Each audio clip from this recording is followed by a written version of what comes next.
Hello, good evening and welcome to PrideTT's launch of IERE, our queer art exhibit.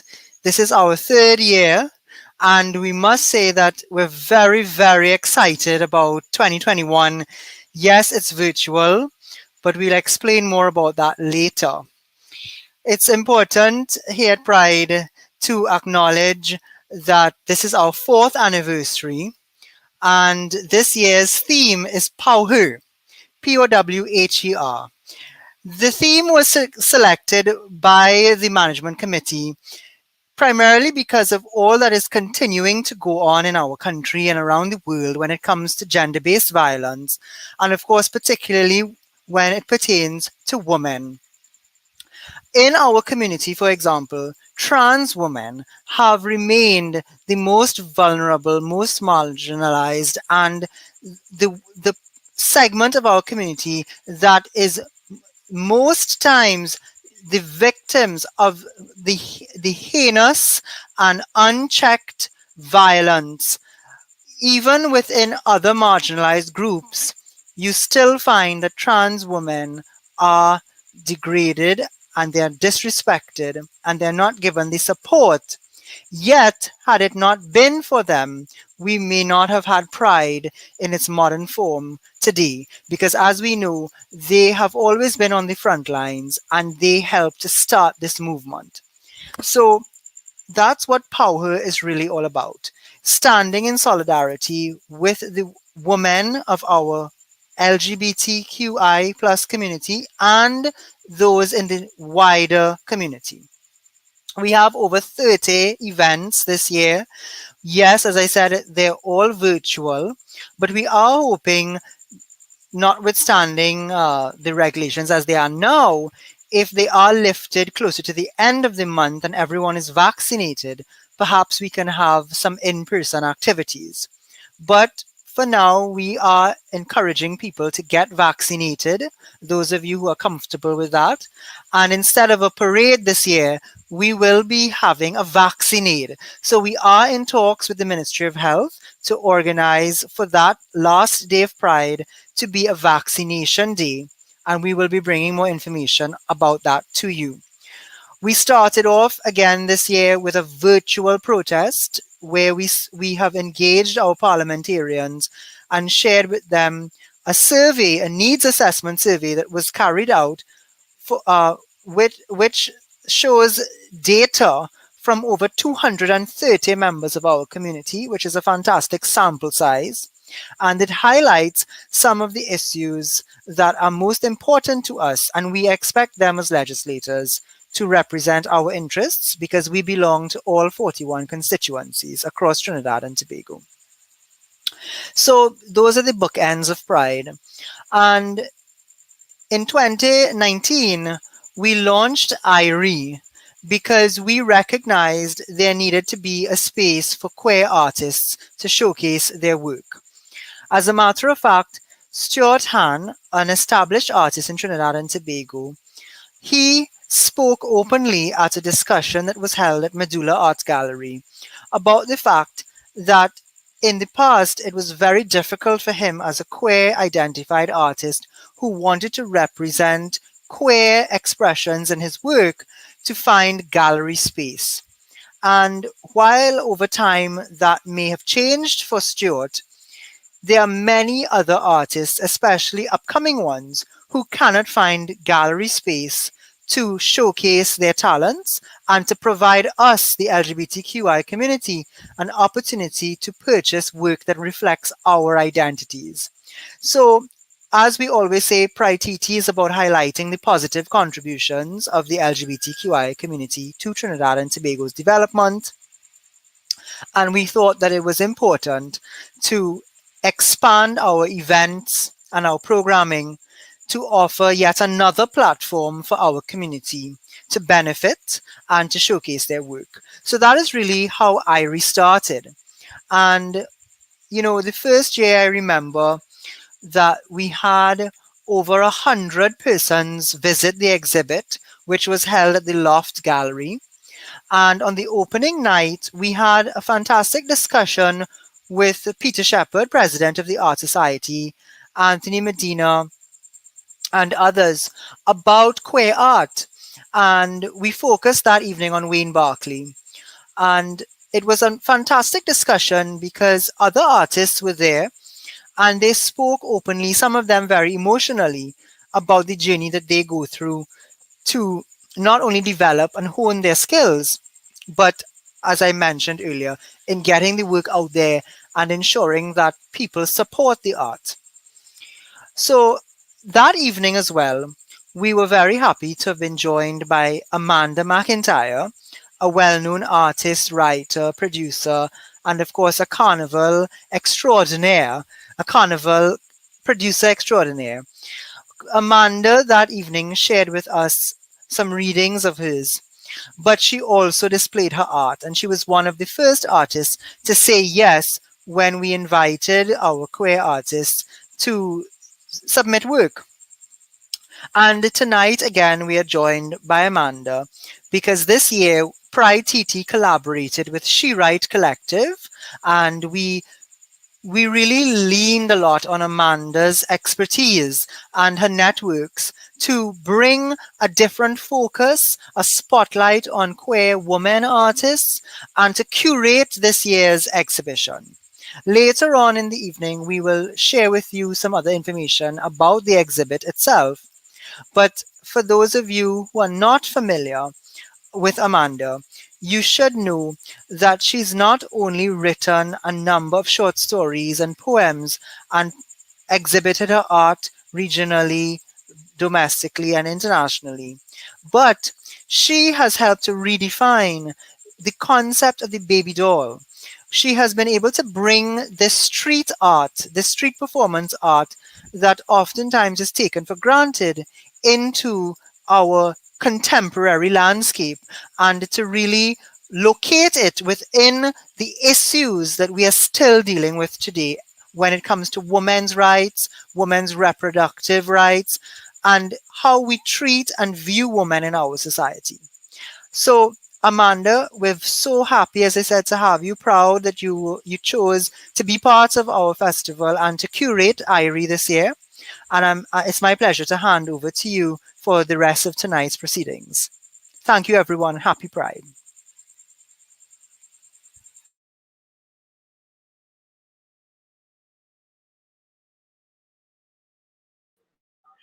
Thank you, Rudy.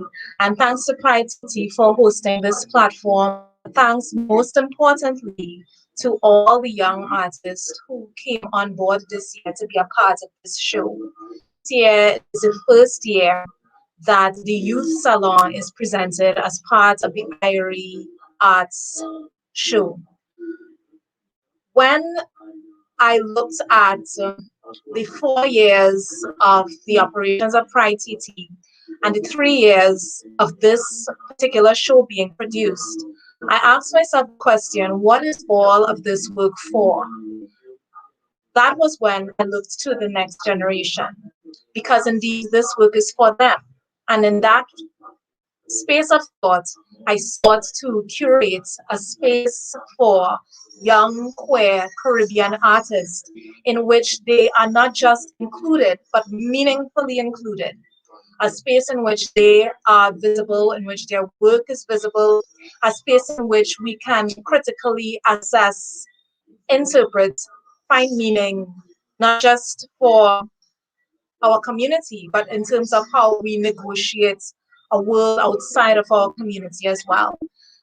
Thus, this evening, I am happy to introduce you to our young artist for the Youth Salon, IERE Art Show, PrideTT 2021. The first person is Chanel Ambrose. Next, we have Harper Anderson. Next, Pacino.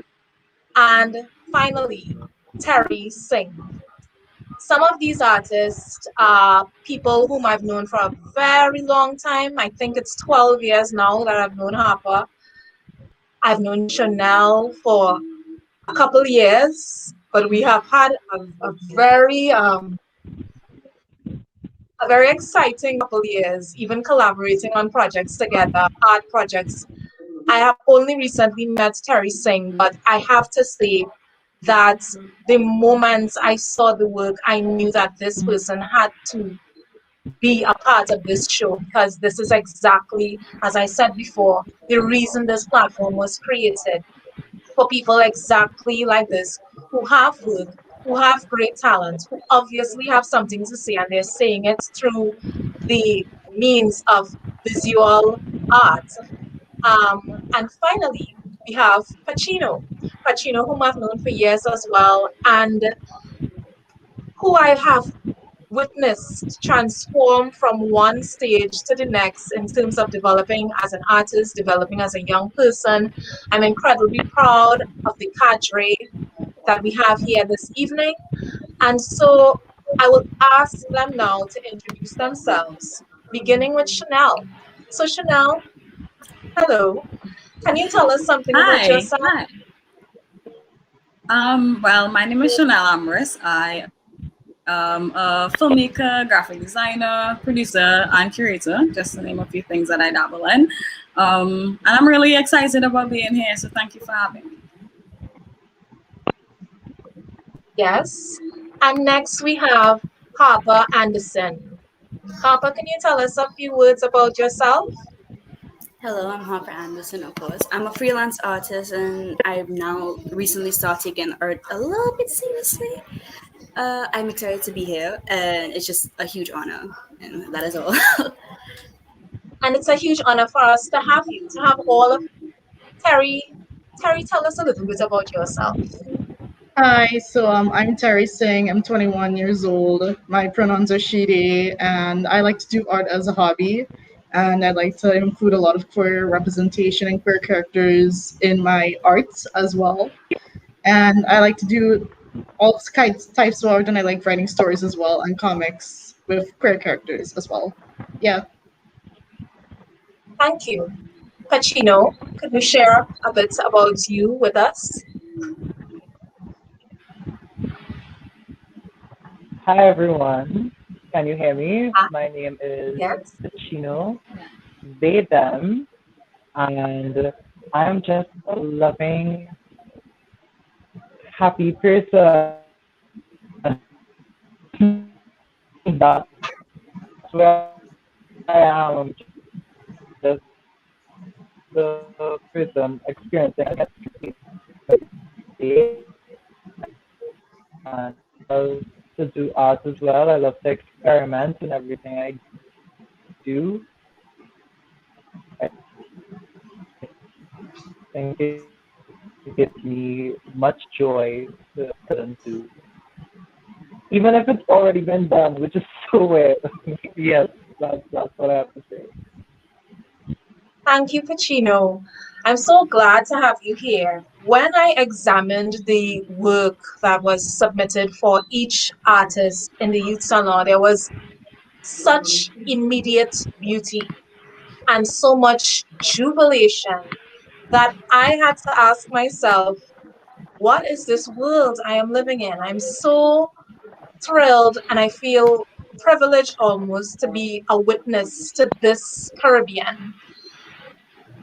I found also different levels of engagement with the politics of the queer movement. And I found that was deeply interesting because these people are so young, you know? I mean, and I say this as having myself, preparing for another stage of my own life. These people are so young, and yet they seem, I should indeed say they are, so engaged with the politics of our time. We have immediate references to what is going on presently in terms of the LGBTQIA movement within the Caribbean and even beyond the Caribbean. I was thrilled to see so many people making clear references, not just to art in Trinidad and Tobago, but outside of Trinidad as well.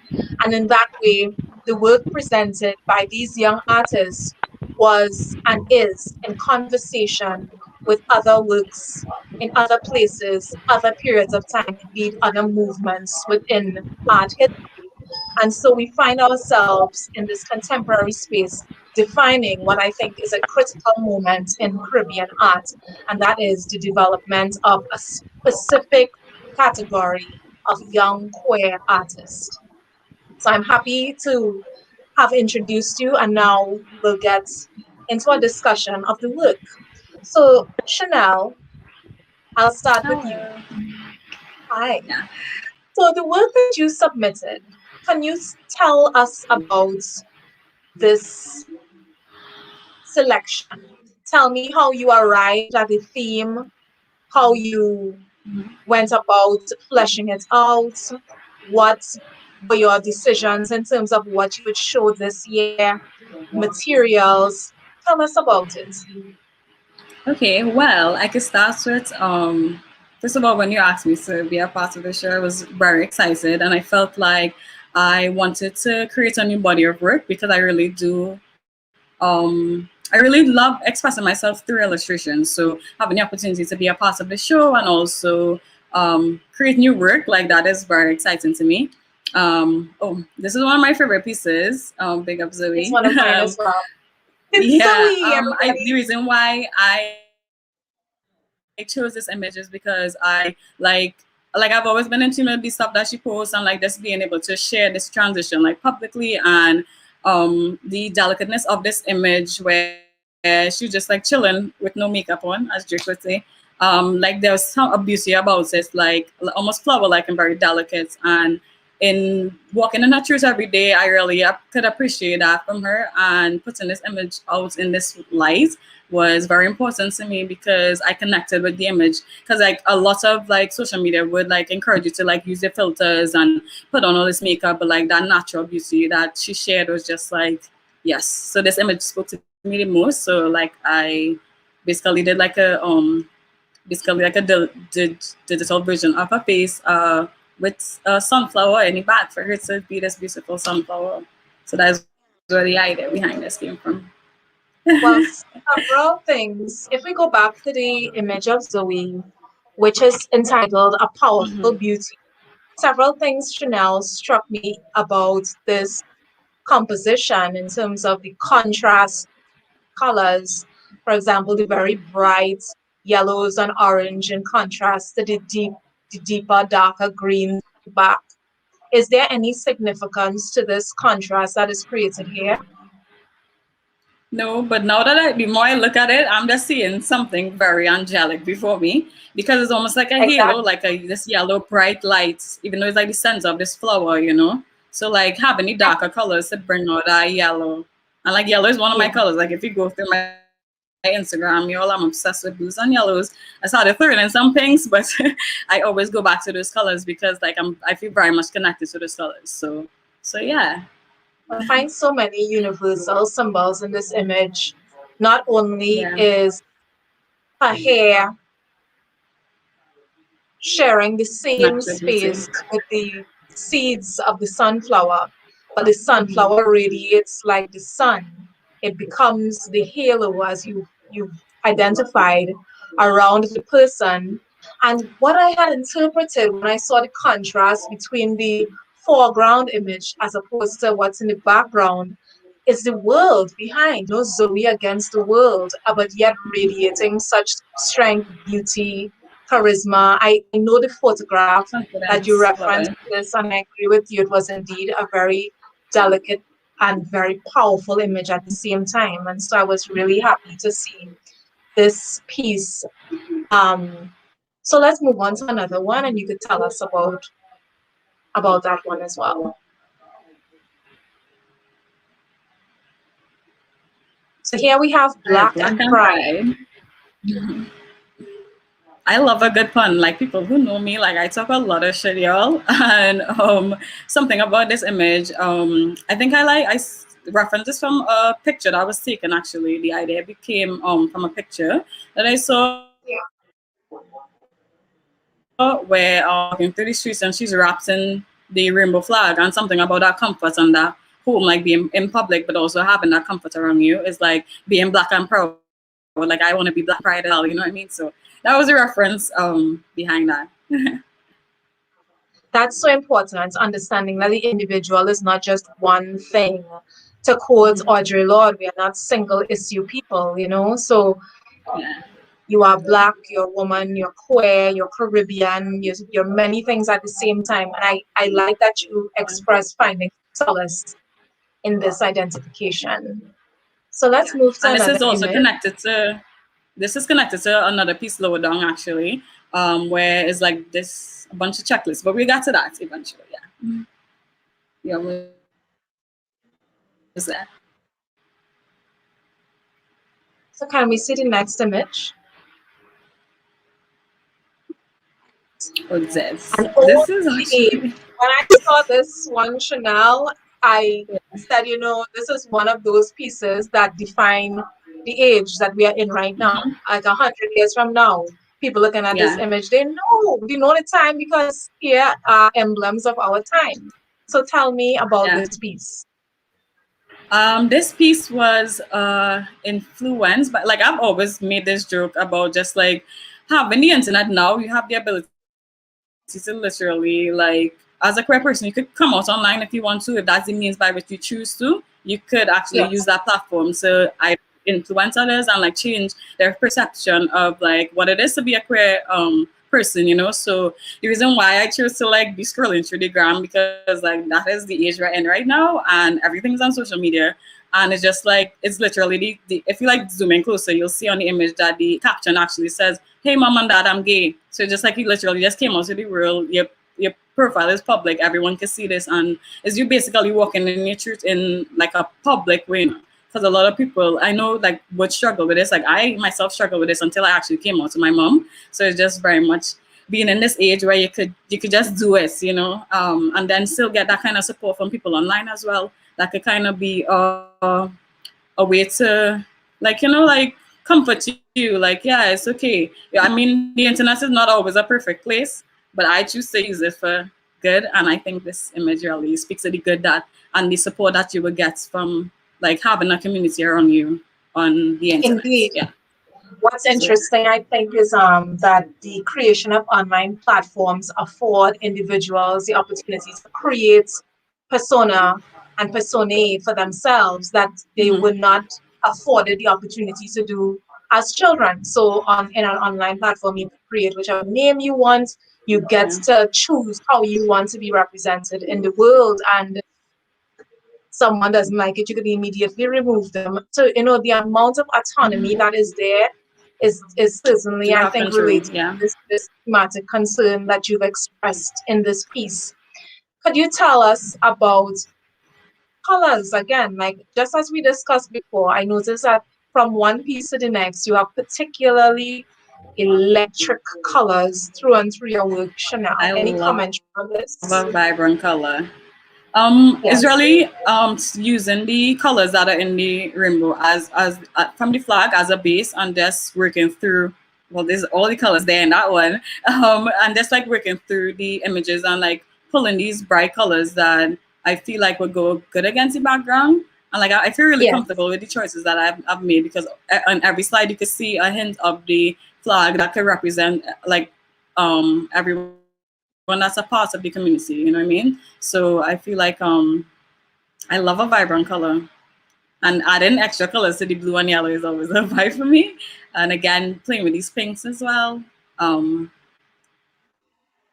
This image is really cool to me. I love this zoomed up face, and it's also like using like Black queer people, like that was also important to me, like showing the variations in skin tone. So if you see like as we move along through the images, you get a sense of different types of skin tones that represent the Black queer community. And something about this different types of experience.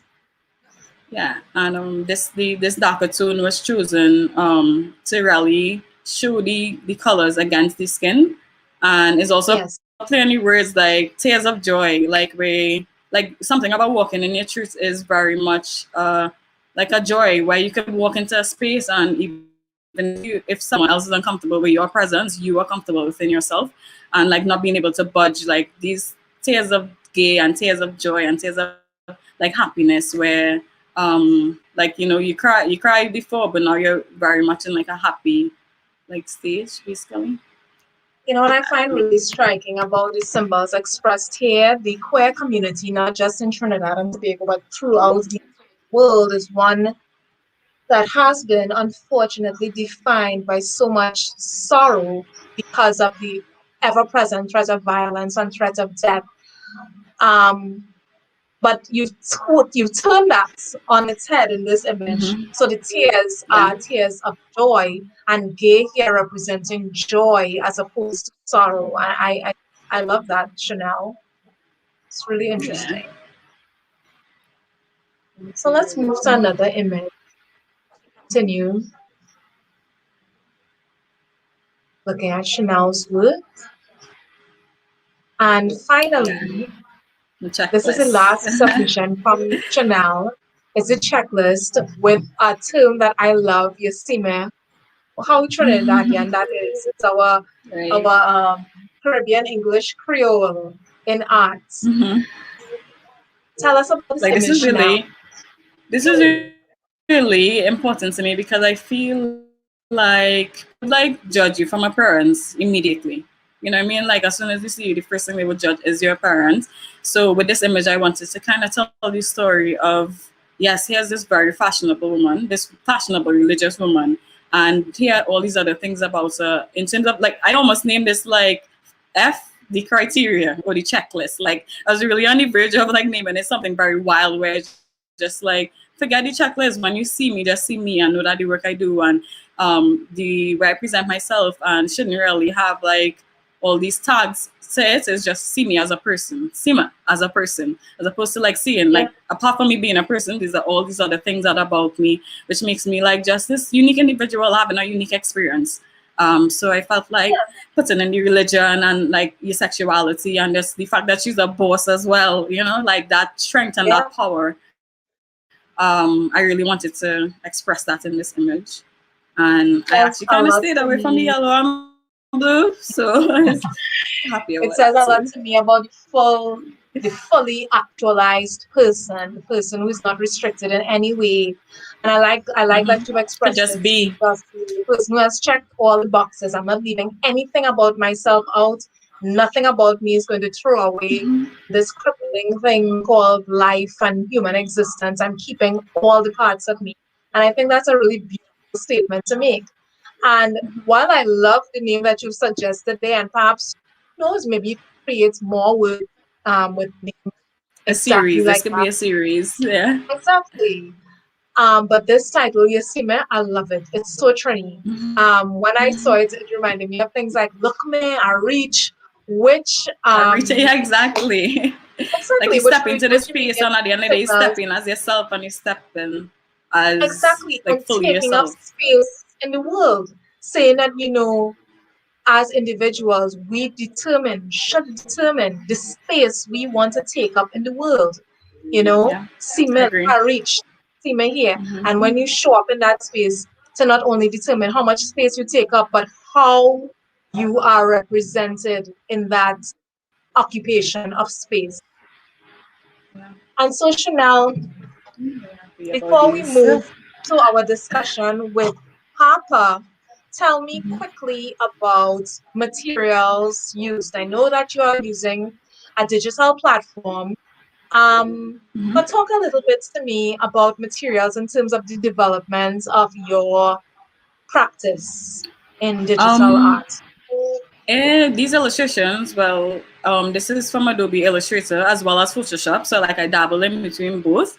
I also use a Wacom tab, which is like something that I invested in, like it's all about investing in yourself as an artist as well. So I invested in this Wacom tab and I was able to make these images using just those two programs and my Wacom tab on my laptop, my also faithful laptop.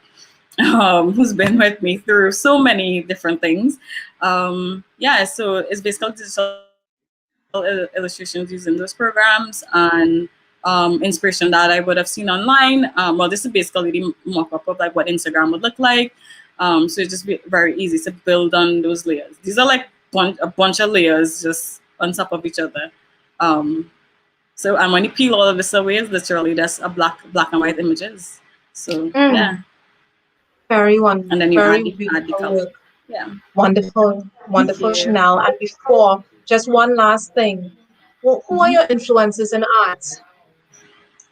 I My mean, I influences in know art.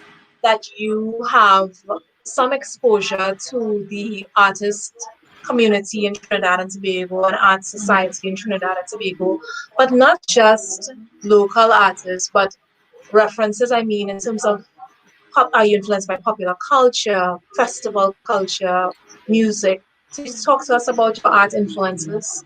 My art influences come from all over because, as you know, I'm using this word boldly, but I'm multifaceted when it comes to art. So apart from like digital illustrations, I also paint, I also draw, I edit video. Well, I'm a filmmaker. So all these influences will really come from like my experiences, the conversations that I have with other artists. Like right now, like if I had to pick a queer icon that I kind of look up to right now in this age right now would be Lena Waite, and that's based on her ability to really move through these spaces as an openly gay woman. She's married, like she is able to make these like films. I mean, sometimes she play on stereotypes a little bit too much of me, but that's the idea of her being in these spaces and opening doors and creating these opportunities for other queer black artists and queer black filmmakers to have a voice. And this really changed because Masters of None is like this series that I am really into, and she actually like was part of this and it shared the relationship between her and her wife, like the kind of the honeymoon phase, and then they kind of broke up and like sharing stories like that. Again, film is history, and like being able to share parts of yourself on screen like that. I really admire things like that. So like she's like my big icon right now. But yeah, I have several influences, and I think it's mainly come from the interactions that I have with other artists and my experiences in the world in general. And that just reminds me of how important visibility is because literally someone else may be observing you and that may mean so much to them and to their development. I Mm-hmm. mean, it's so interesting because our lives, just our day-to-day lived experience, therefore becomes work in advocacy as well, even without it being intended in that way. So thank you so much, Chanel. And we're going to Thank turn over now you. to, you're welcome. And we're going to turn over now to Harper Anderson.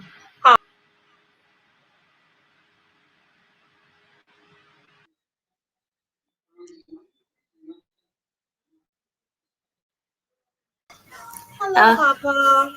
Hello. How are you doing? I'm good. How about you? I'm doing really well. So, Harper, you submitted some pieces to this show, but I know that you have been creative, artistic for a number of years.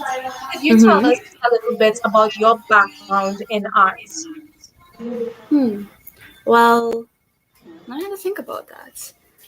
I've always drawn since I was like itty bitty, like since kindergarten and all that. But Yes. I've officially started getting into it when I at least was entering into secondary school, when I started getting into meeting these people who will make characters or stories and just everything they could do with the digital media, even with writing and all that. I guess that's the gist of it, actually. Yes. And you are studying art now? I'm in UTT animation course, of course. At the moment, I'm on a leave, but I had to say I do enjoy the course. The teachers are wonderful, and the people in the course is magnificent. Can you tell us a little bit about your decisions to focus on animation? What led to that choice?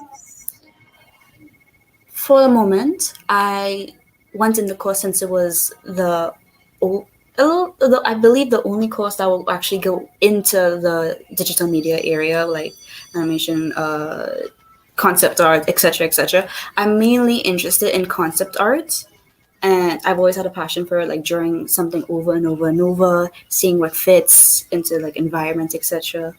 But I guess I was just interested because I had a friend who suggested it, and I looked into it, and I signed in, and yeah. And here you are now. Can you tell Mm-hmm. me a little bit about the materials that you use for the production of your animation? The materials I use. Oh, at the moment for you mean for like projects and classes? You mean or like pieces I submitted? Well, either whichever you feel comfortable speaking about now would be great if you could talk about the pieces that you submitted since we'll be seeing those on screen shortly. For my pieces, I just really used Paint to Side 2 and Canvas 13, which I got gifted by my dad, who is really excited about me. Like, oh my god, my daughter could draw. You're so talented. You better get into this, dive your head into it. And I guess that what pushed me forward. It's great to have so much love and support. One of the things I saw when you submitted the pieces immediately were the queer references. Like this was work that was unabashedly queer work with immediate reference to the LGBT movements internationally, but specifically towards concerns of women within LGBT. So now we're going to bring some of the images on screen and we can talk a little further about them. But while we get into the images, can you tell me about your particular concerns as they relate to women in queer communities? My particular concerns is I noticed there's a trend of people immediately questioning when someone comes out, especially a woman. They have to be like, "How do you know you don't like it if you haven't tried it?" And I would always have the comeback of, "How do you know you're not like women if you haven't tried it?" You know, it's a ridiculous type that you have to try it to know. You just need to look sometimes, and you'd be like, "Yes, I like that." Tell us about, thank you, Hapa. Tell us about this image that we are looking at here. Now, I want you to talk to me about colors, talk to me about composition, talk to me about symbolism. Let me hear you. Right. So actually, the colors are directly used from the lesbian pride flag, and the flower is supposed to represent like the blooming into like realization, and it's usually simple. It's not personally one of my best pieces because I wish I could have done better, but I do like the concept of blooming into realization, and just the pride colors are just gorgeous. I love it. When I saw it, I remember thinking such a very graphic quality to the work, and it can be applied in so many ways. And the very first thing I thought was, this would look so great as ink. By ink, I mean like as a tattoo. Like I thought immediately, gosh, I wonder if I could find a tattoo artist who could reproduce something like this for me. I thought about it being on buttons, stickers, t-shirts, bags, everything. It's beautiful. It's a simple design, but saying so much. Like you've packed so much information into this tiny thing, this tiny flower, this lesbian flower blooming. I really love it. So, Papa, we're going to move now to the next image and similar conversation. I would like to engage with you around choice of color, around composition, and also around symbols in your design. Actually, this one is my favorite piece, I had to say, by the fact it's actually referenced by a video I watched of someone jogging and ladies following him saying, "Let's go, lesbians, let's go." And I just remembered just I just love that video so much. And the pride flag, of course, saying "Let's go, lesbians," and the transgender shirt showing that trans women are women, because I see a lot of like hate towards them, and I'm like, let me represent them in this image because they need to be represented. They are lovely. Exactly, representation is very important, and within queer communities, we have to constantly remember that just as much as we have allies outside of our community, within the community, we have to be allies towards each other as well. As a matter of fact, I dare say we are natural allies to each other because we understand certain struggles. I mean, I should also say that there are other struggles that I would not be privy to because of privileges of being presented as a cisgender woman.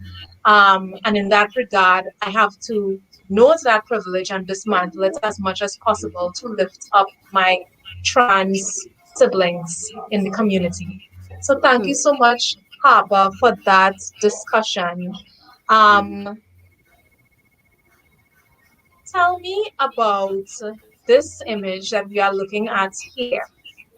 Now, Right. I saw in your description of the work uses of the words celebration, joy, and this being critical to you in terms of the work that you produce and in terms of your voice within queer spaces. So, could you talk to me some more about that? Right. So this image represents like in general of the LGBT. I just kept every time when I do these two pieces with the flags and all that, I just remember the first pride I attended, and it was just amazing seeing the people dance with their flags, with their shirts. They were just amazing and all kind. I met so much amazing people, and I was just so overjoyed just thinking about it while during this. And I just had to put like I had to make sure I put LGBT and put the trans flag, lesbian flag, bi flag. It's just I absolutely just adore it. Honestly, it's just Well, supposed. Go on. Sorry. I'm feeling kind of emotional listening to your description of this word because I remember your first pride because you sent me a message about it while you were still at the parade. I don't know if you remember. And I felt so proud. I felt proud about your first pride because, I mean, to me, it was such a perfectly historical moment for Trinidad and Tobago that this was even happening at all. And recently, I was speaking to a woman in Jamaica, and she was telling me just how much adoration with which they look at this festival, and also how much hope they derive from it, and how much she looks forward to participating in PrideTT one day. And indeed, we look forward. We look forward to the future where we could participate in a Pride Jamaica. You know that through and through the Caribbean, we have a nice community of Pride festivals. So thank you so much, Harper, for Thank you. submitting your work and for this discussion. We're going to come back in with you a little later on in the talk so that we can discuss further things. But now I want us to bring on Terri Singh. Terri Singh, whom I was only introduced to recently, but whose work I have been seeing on queer platforms via social media. And, you know, the first time I saw this work, I thought to myself, wow, this is so raw, it's so intense, and mostly so very bold. And on that word of bold, I'm going to let Terry come in so that she can join this conversation with us. Okay. Uh, Hi. Hi, Terry. Hi. How are Hi, you? Amanda. I'm doing good, thanks. Hi, Harper. Hello. Your work And was really everyone is good, by getting the to way. you. Oh, I don't think she heard you, Terry. Oh, sorry. Your artwork was really good. thank you. I Welcome. I've seen little glimpses of your art, and I absolutely adore it. I love Thank it so you. much. Thank you. See, what's going on here is exactly what I intended for a conversation, not just between the artists, but showing how they work converses with each other as well. So, Terry, tell me about your background in art. Because, like I said Um, just now, the word bold came to me. And when I got more information about you, I realized that this is a very young person who is so clever in terms of manipulation of elements of art and elements of design, and he's so also deeply political in terms of how issues related to LGBT are represented in the artwork. Tell me, please, Terry, about your background in art. okay, so I've been drawing for pretty much like my whole life, ever since I was like in kindergarten and stuff like that.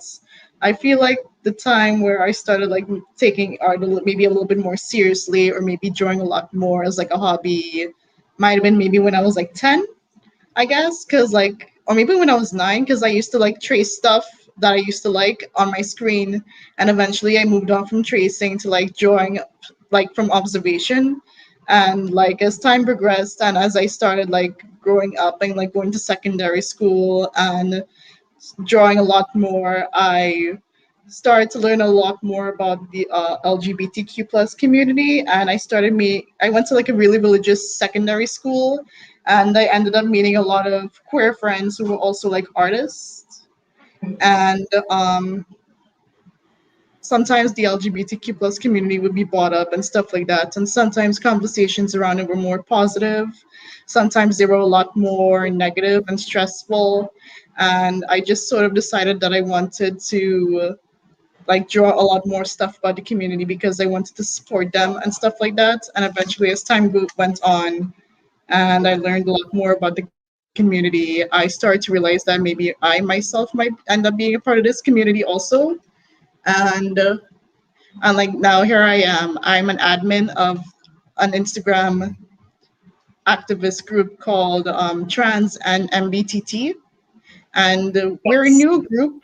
Like we started like around last year, early last year, and ever since then we've been like posting, making a lot of educational posts. We've been having like regular art shows for like other queer artists, and we've been trying to educate the community as well as non-LGBTQ plus folks about the community as well. And I've been trying to use my artwork as well as a way to like maybe educate people and also like provide queer representation that I wish I had when I was like younger.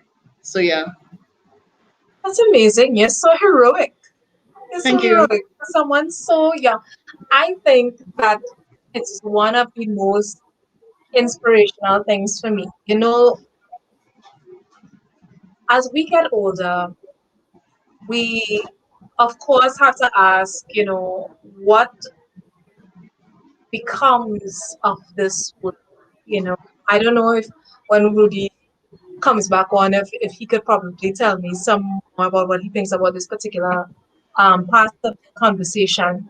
But when I listen to people like you, Terry, I feel quite assured that this is going to be fine. We're leaving this work in good hands.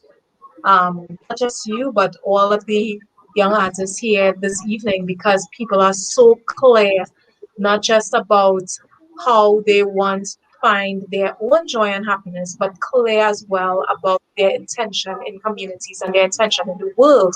And that brings me to the question about influence, because just now you spoke about being influenced by a desire to represent the community, to care for community. But even within community and beyond community, what other influences do you find represented in your work? And when I say influences, I mean popular culture, film, music, other arts and other artists, other lives. What are your art influences, Terry? Okay, so like my art influences, I'm influenced by like a lot of pop culture. I like to watch anime, I like to watch cartoons, I like to look at various movies and stuff, especially action movies. I'm trying to get more into horror and stuff like that. Yes, Um, I like to read manga as well, and I also like to play lots of games. I like to look at a I lot can of see music as the well. video game influence. I can Yeah, see the I video got game into making influence. pixel art. Yeah. Um, so yeah, I'm influenced by like a lot of pop culture. I also like to look at a lot of arts, like queer artists as well. I'm inspired by my friends. A lot of them are also queer artists, and they produce some really cool art. And I also get inspired by like their points of view or like the ideas that we share, and like when we're brainstorming, and like they help me with like figuring out what I want to make. They help me give me ideas for like ideas for titles or like ideas for various pieces. And yeah, I'm inspired by like a lot of stuff Thank overall. you so Yeah, much.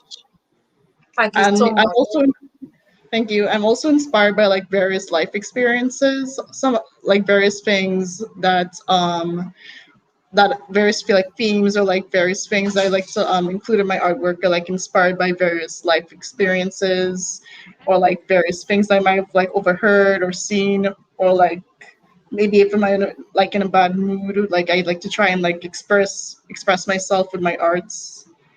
And yeah, that's basically more or less my experiences with art, like my inspiration. Yeah. This image that we are looking at presently, which is one of my most loved out of all the submissions this year, whether within the youth platform or the wider show. I loved this image so much that even when we were faced with the question, as you know, Terry, so whether or not we would go forward with it, I insisted that it be part of the show because I think that this is an image that must be seen. So tell me about it. Tell me about your use of color. Tell me about the popular culture references in this piece because we can see them.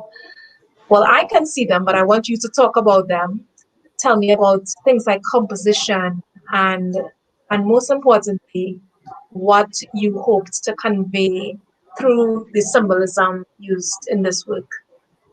Okay, so this is one of my original characters. His name is Jones, and he's like a mutant. He's like a humanoid tarantula. He's like a Mexican redneck tarantula.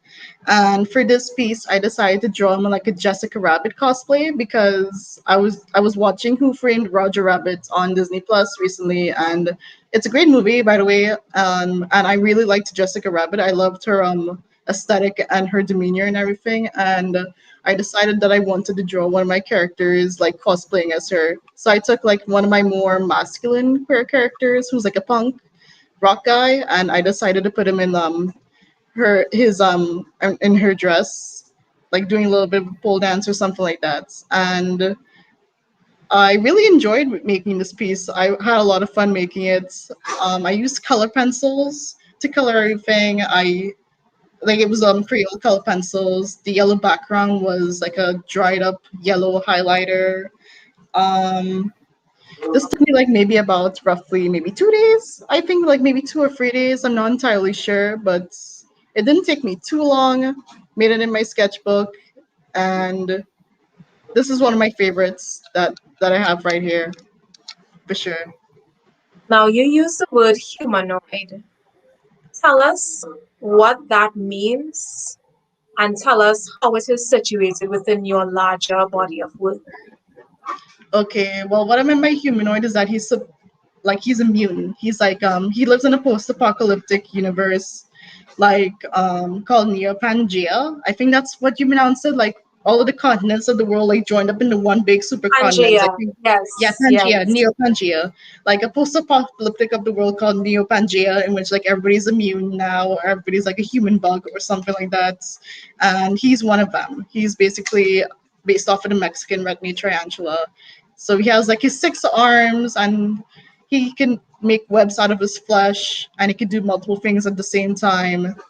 And I was just interested in the idea of exploring like a apocalyptic universe outside of what we have, like maybe what will happen after us, and like how would queer people be living An in that universe. essential question, I would say.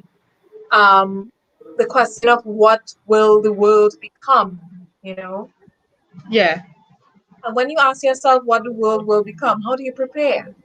Do you Right. have any answers? Importantly, what do you think the world is going to become? Honestly, like because the world is so predictable, it's really hard to decide what's going on because there's like so much going on right now regarding like COVID-19. You got like tech billionaires doing all sorts of weird stuff. You got like wars going all over the place. You got like so much fascism going on in various places. And when you have like 2020 was like a big year, especially with like various things that went on. There was COVID-19, there were the anti-police brutality protests that went on. There Yes. was like a lot of stuff that went on. And when you really look in and like moments like that like force you to look at your history of like how various systems in society came to be, and you wonder if those systems might be actually be good, or maybe if those systems might be doing more harm than good, because there was a lot of discussion about the police like last year, and if we should like maybe reform them, or if reform is even enough, or like if we maybe should go a little bit step further and like look into the more colonialist white imperialist history regarding like the police, and if we should maybe like defund them, or maybe even abolish it altogether and create like systems that are more community oriented. And Yes. like stuff like that inspires like a lot of the stuff that I create now, as well as like various other things regarding to like how we're currently treated in society, basically.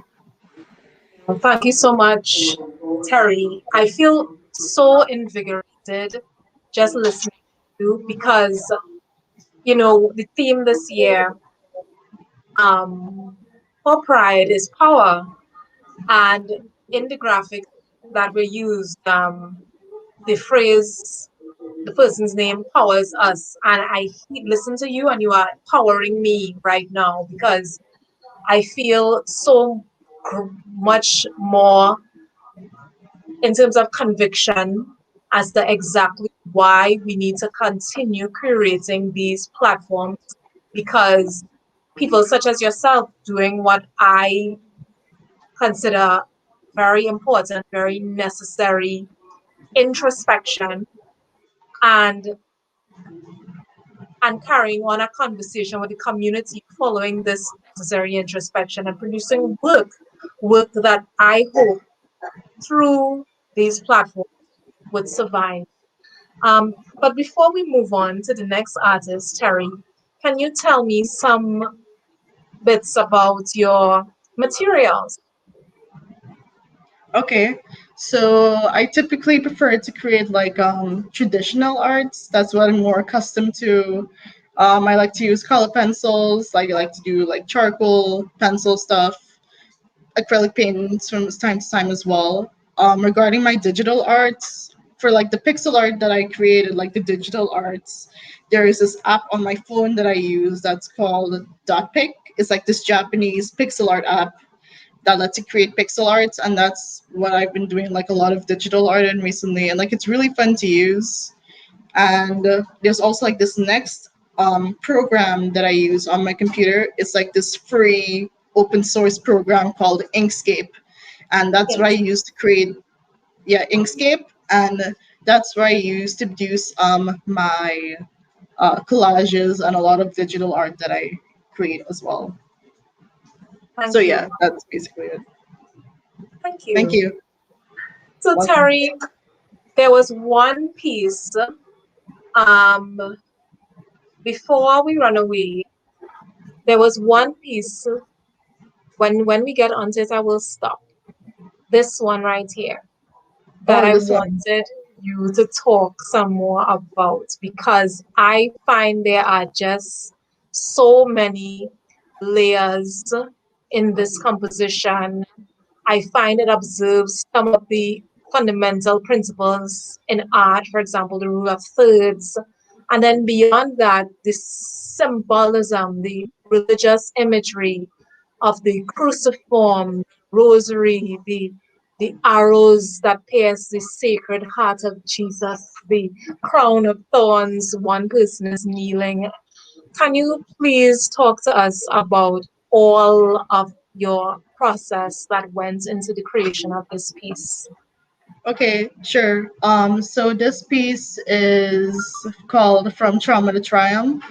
Yes, Basically, it's about a person's journey from, like a queer person's journey from being more closeted and hateful, self-hating about their queer identity to more open and proud and brave about their identity and hatred and bigotry that they might face because yes, of their queer identity. So let's start with the person on the left. So the person on the left is the same person, like they're younger, they are currently closeted, they have like barbed wire and like that crown of thorns around their head, and they're a lot more like they're making themselves small, they're sitting down, they're like more to themselves, yes, and like that's basically supposed to symbolize like more or less like the trauma or like the fears that they have regarding like whatever homophobia that or queer phobia that they face, as well as how they trying to like keep themselves closeted so that they could survive and like remain safe,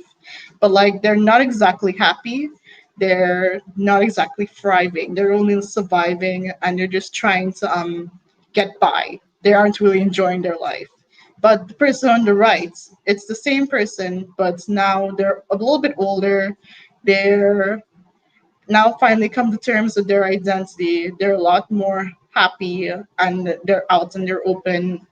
But because of the fact that they're open, there are going to be those people out there who are queerphobic, like churches, like anti-politicians, far-right groups, etc., who are trying to take them down. And they're like that's more or less signified by the arrows in the heart, the blood that's dripping down from the person, and like they're bleeding and they're bruised, but like they're still going, and like they're choosing to defy the hatred that's they're trying to spew them out of spite. They got the rosaries around the arms. They're like signifying their sort of like their triumph, or like how they're embracing their own holiness or their own beauty in their own way, and how they're holy in their own entire way that doesn't exactly have to align to like outdated colonial myths regarding the LGBTQ plus community.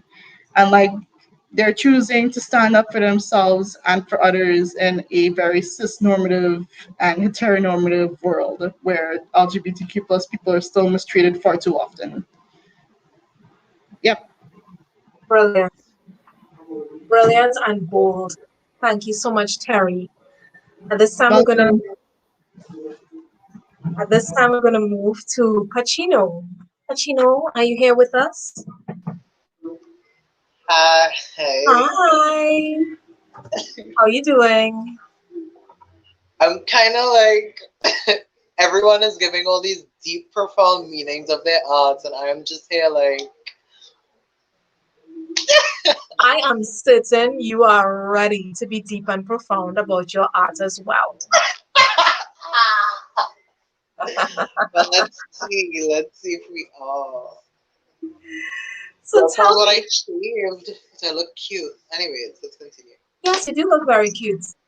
Tell me, Pacino, about your background in art. What brought you to this day, this show?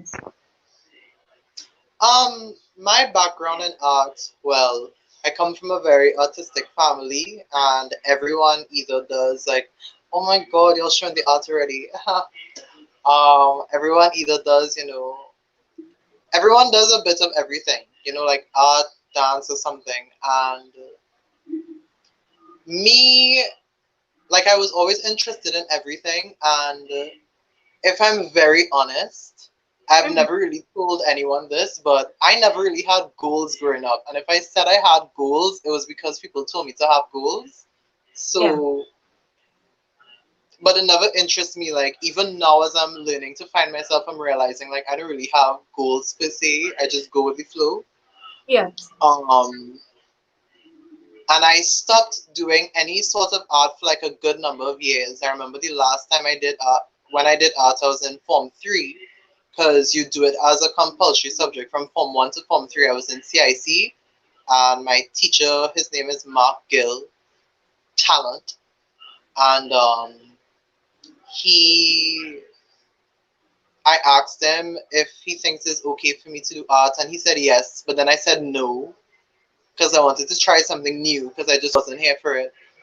And then it wasn't until 2017, when I'd already left school, when I met an artist by the name of Narad Mahabir. Very, very, very talented artist that I even considered, to even draw again, because what got me into it is I was helping him with set building. I was helping him build a set for a play called Look Twice, It's Your Wife. And while I was there helping him with the sets, because he would paint and stuff, he was showing me little tricks and stuff to do with painting. And I was like, maybe this is something that I find, this is something that I could do, that I like doing. And then I Yeah. find out that it's very therapeutic to just paint and do a bunch of different drawings. And based on what you guys have seen, it's not very realistic or whatever. And it's like whatever I'm feeling in the moment, I put it out, because I'm not necessarily a person that goes for more realistic things. I tend to be in my own world and zone out and talk about other stuff as well. But apart from that, apart from like all this singing and dancing and stuff that I do, art in itself and being a part of this is just something that I happen to fall into chance again, because I met Narad.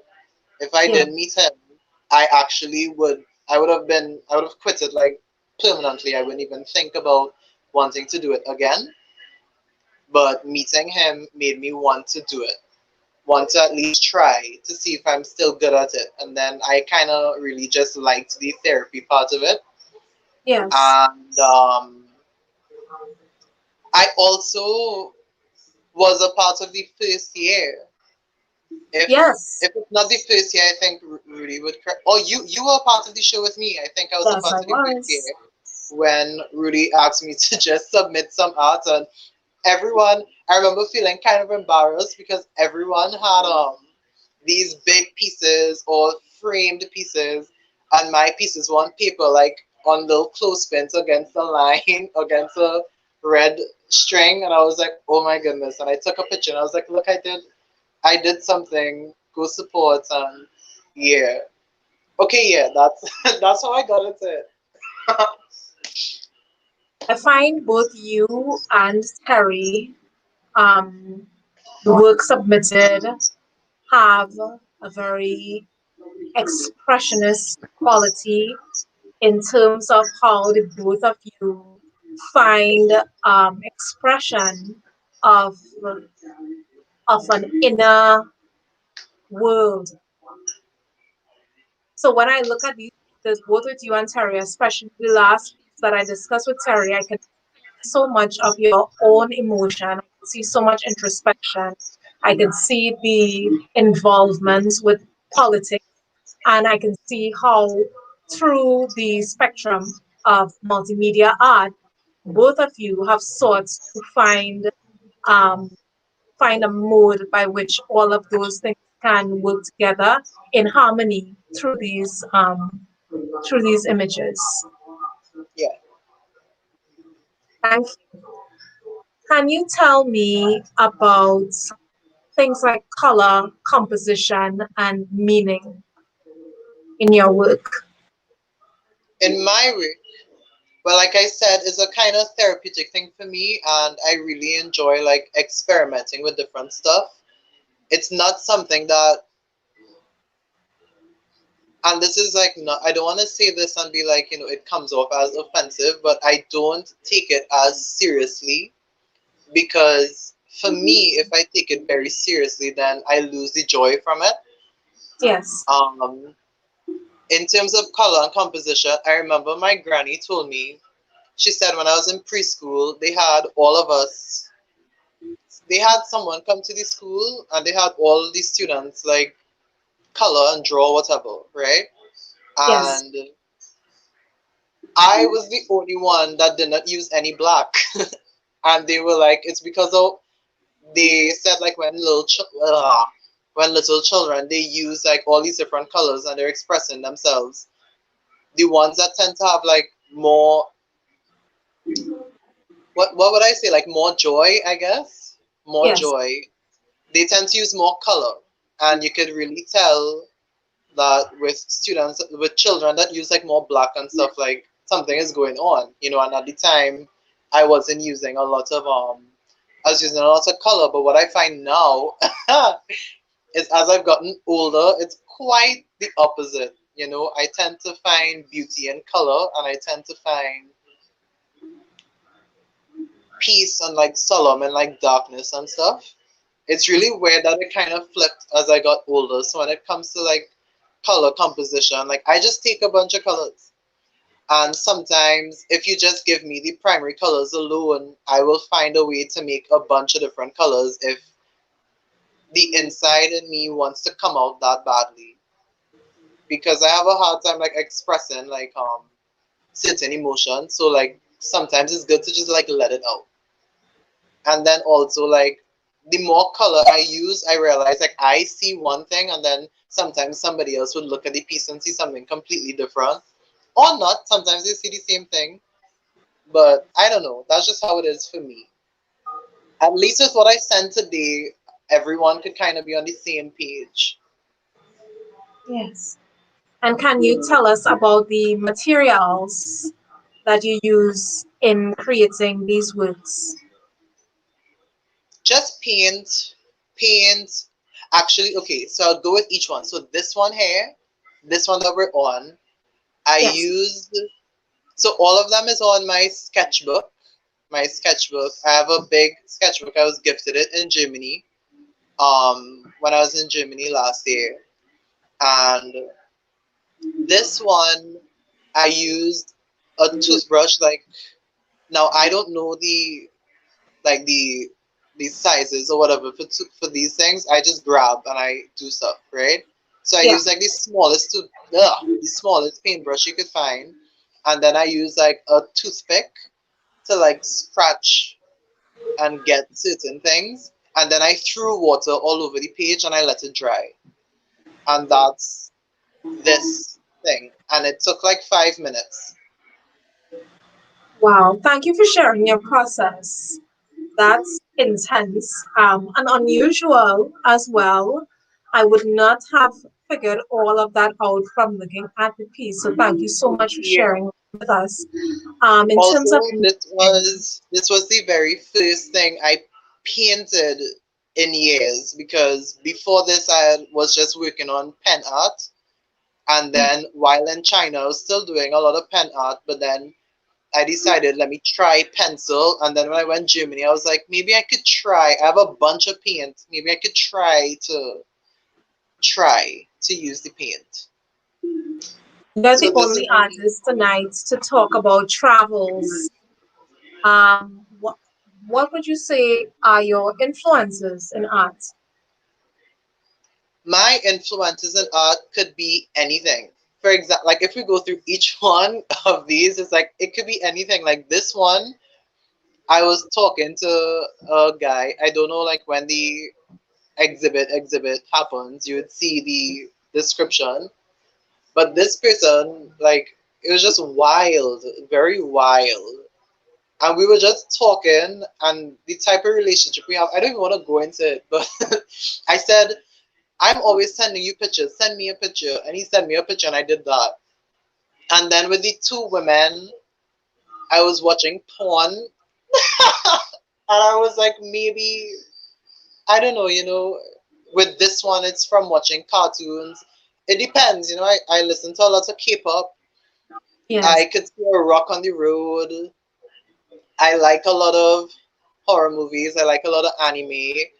I like a lot of, and when I say anime, it could be either the real cutesy one or the real artistic ones or like real like slasher type anime. It doesn't really matter for me. Um, I really like like all things animation, just the scenery and I don't know if this has a part to play in it with how like everything that I do tends to always be moving, like even if it's just still images, things all around. But I have an obsession with like water. And Yes. I remember like when I was younger, like my favorite movie was Surfs Up because these penguins were like in the water all the time. And the way how the water is animated is just like it's so real, and that's like why I like the ocean so much and stuff. But yeah, like those are my influences, and you know, fashion, and sometimes just this is. I feel like I'm the most raunchy one with the most out of place thoughts, but like sex influences a lot of my thoughts too. Also, like people find it's weird that I'm a guy who's like not into girls and I draw a lot of naked women. They're like, what? I'm like, well, they're more interesting. So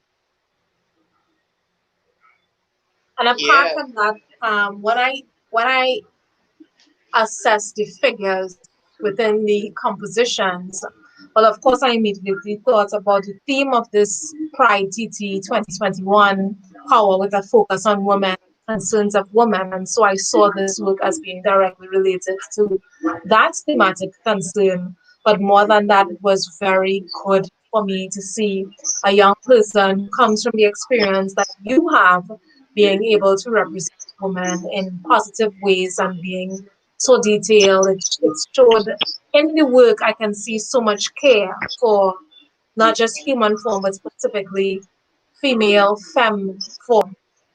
yeah, So I yeah, am very obsessed. traditionally called female femme form.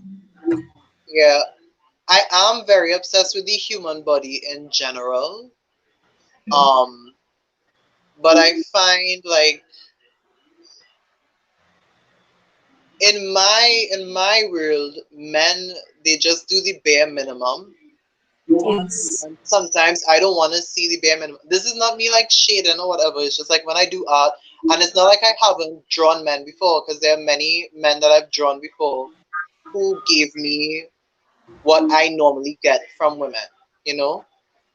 And when I draw a lot of women, it just like it's like a comfort space for me to like draw women, and they don't necessarily need to be naked or whatever. They could be fully clothed. It's just like I like shapes, and I get shapes no matter what every time with Yes. with women when I draw women.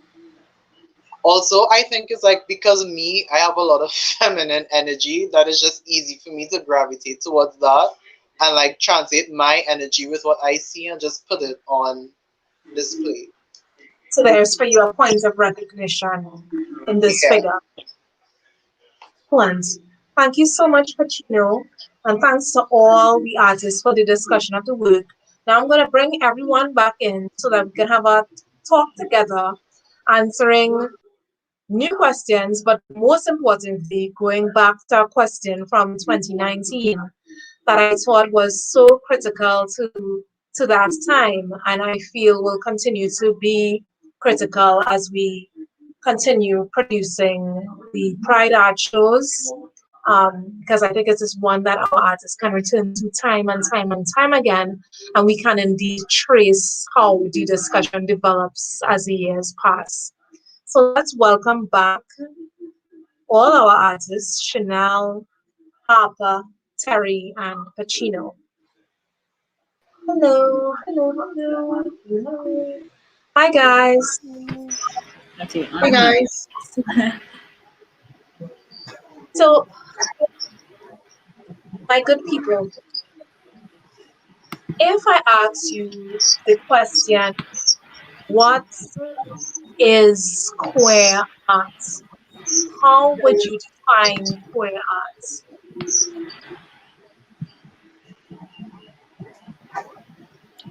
My Let's start goodness. off with Terry, and Okay. then anyone can jump in at any time because we're in discussion mode now, right? So, Chanel, don't feel shy. Yeah, I don't mind going for it. I think queer art is I feel like I had a throw there. Yeah, so to me, queer art is basically an expression of self and the story behind being a queer person. I feel like anybody could produce queer art, whether you be an ally or a part of the community directly. And I feel like it's an extension of self. So even seeing all these pieces here today, you see the extension of the artist and how they express themselves, and amazing work, everybody. Like, big shout out. But Well, yeah, to me, that's Yeah, what true. queer art is. Yeah. um, Terry, what do you think? Yeah, I definitely feel like my view is pretty similar. Like basically art that defies or like goes against like any cis normative or heteronormative ideals that are really common in our world. Basically, like queer art that showcases the culture of our community, our experiences, our identities, and the beauty of it all, as well as like the good stuff that we deal with, like some of the challenges that we deal with, like all of that. Yeah. I You mean, know, for me, it was when I think about this, it's kind of weird because I'm thinking queer art, like the basic answer that I would gravitate to is queer art is if I'm queer and I do art, I could draw a car, I could draw a stick figure. That is queer art, right? Because I'm queer and I draw art. But then I thought about like this meme that I saw on Twitter. Not this meme, this thing that I saw on TikTok where they're like movies that are queer but are for straight people and movies that are straight but are for gay people. And then I thought like, maybe it's kind of subjective because we have a movie like Mamma Mia, which is like you would think it's for straight people, but no, like all the gays are here for that movie. And then we have Call Me by Your Name, which is like obviously it's like a gay movie, but like it's mainly to like educate straight people on like this is what's going on type of way. I don't know. It's kind or like Love Simon in a sense. It's like that is gay for straight people, and then you have like Mean Girls and Mamma Mia, which is very straight, but for queer people, you know. And then I thought, like, if I'm putting it, so that is a sense of art in itself, right? Filmmaking, as Chanel clearly said, because she's a filmmaker as well, so that is an example. And then I also think that, and that brings up the like question some of of the art audience. that, yeah, like some of the art I did, for example, like the very last one, the one that's like titled Tarzan, I do not get queer energy from that at all. But that's just me, But right? it's Even produced though by the you, one, a queer artist, and thus yeah. is queer art. But let's Whereas, ask Harper the same question. yeah, Harper, what does queer art mean to you? That is a very like wide like topic. Honestly, I don't even know if I could like pinpoint it. I don't know if it depends or not. It's just if it feels queer to you, it's queer. If you like vibe with it, go off. I guess that's my opinion on it. Yes. So queer as energy or queer as feeling. Um, Now, Pacino, you said something just now that I wanted to talk about, and for some reason it has escaped me. What was the last thing I was saying before we moved on? about which, sorry, are we talking about like my lot when you said before we moved on to Hunter, which I was talking Yes. about on my piece. That's their name, right? Sorry, just being sure. Um, Harper. that pa- pardon? Harper. Harper. Sorry, I'm so sorry, Harper. I said It's Hunter. okay. Um, in which like I felt personally that my last piece is not, it's not queer at all, even though my very original thought was me being queer, anything I do should be labeled as queer art because I'm queer. But then if you go deep into it, it just makes no sense. And I think you were gonna elaborate on that more before you. Exactly. Exactly. As you spoke about it, I remember it was a question about audience. And I will ask all of you, who is this work for? When you produce your work, are you producing it with a particular audience in mind? Who is your work for? Terry, who is your work for? Well, I like basically as somebody who likes like anime and like cartoons and stuff like that. I try to like make my artwork for me first, and if anybody has like similar interests, then we like check and we probably like they probably like it as well. But as time went on, I tried to like make my art. I try to like as somebody. It's important to like when you're trying to do something as an artist, and it's important to make sure that you enjoy it first because by the end of the day, like you're making the artwork, and I try to like make sure that it's something that I'm interested in some way, and then I make sure that if anybody likes it, they like it, and if they don't, they don't. Basically, I just make art for the enjoyment. Basically, Mm-hmm. yeah. What about you, Chanel? Who's your work for? I would say my work is for everybody. It starts with me, of course, because if I not feel it, I wouldn't do it. I have two other pieces that I didn't even present to the show, but it's just in. I really like creating, and because I use so many different mediums, I would extend it to everyone. So a piece of mine could, even though it's queer art, it could straight person. I think that's why I also put those puns and the captions basically on the pieces.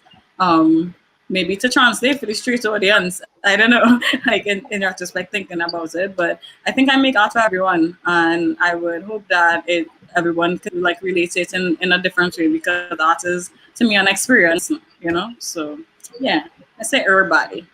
It's for Thank everybody. you. Everybody. Harper, my Harper.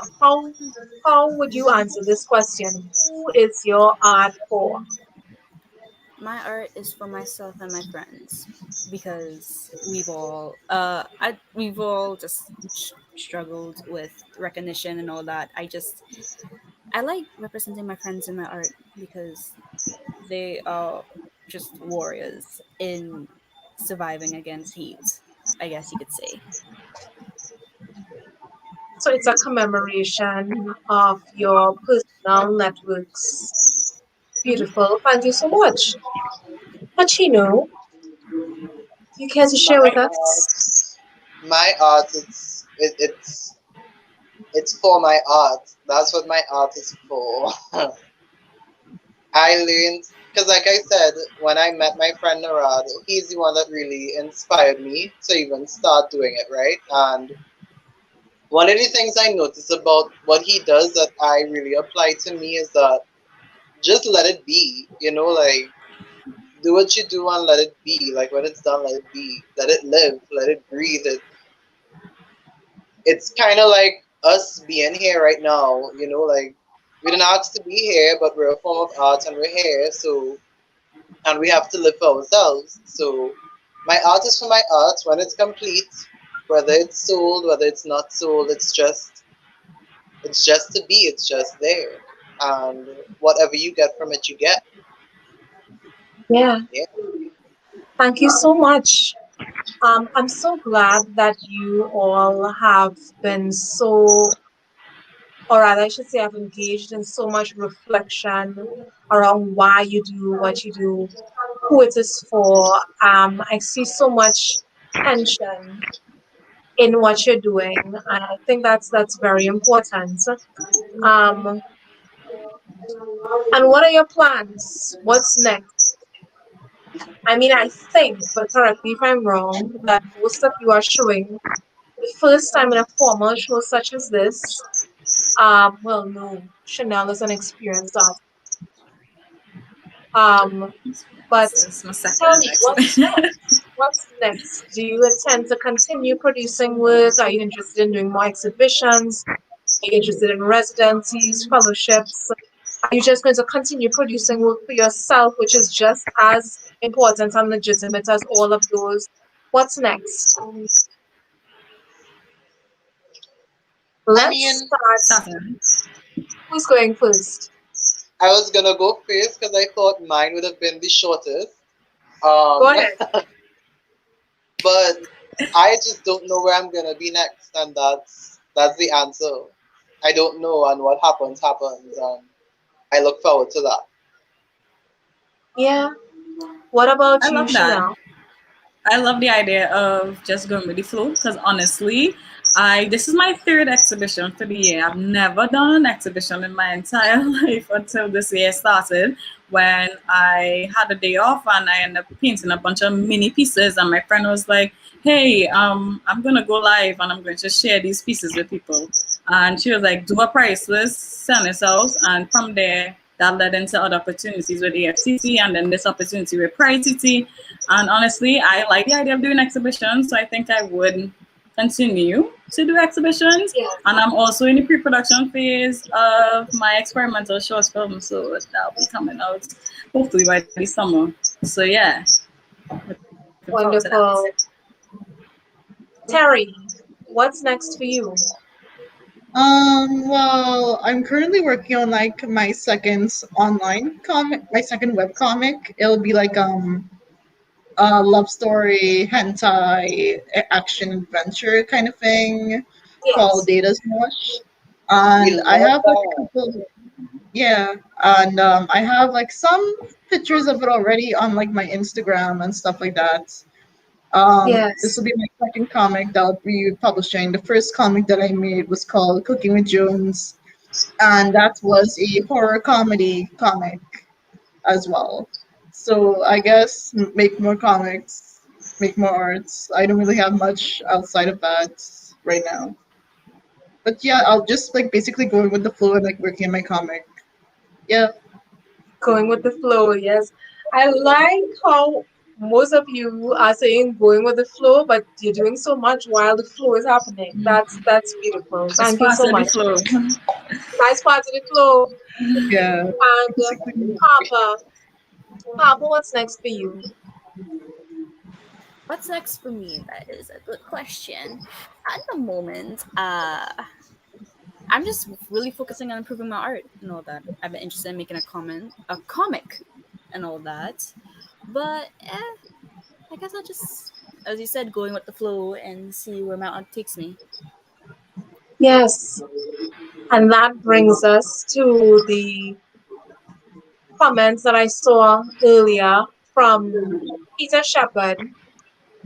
Peter Shepard is an established local artist, well known throughout the region and internationally as well, and is one of the administrators of the Trinidad and Tobago Arts Society.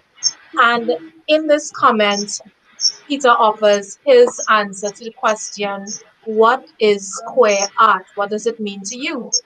He says, I think of queer art as in that it allows for the expression of subject matter which can be considered taboo in society, but which really exists. It's a platform for artistic expression, self and highlighting queer experiences and culture.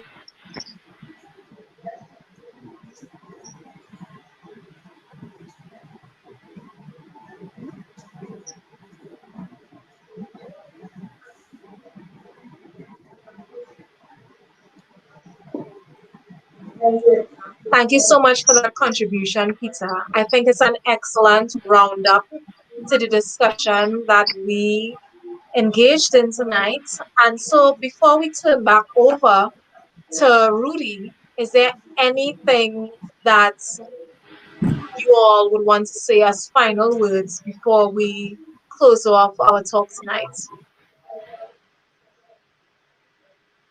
Thanks for having me. That same. Thank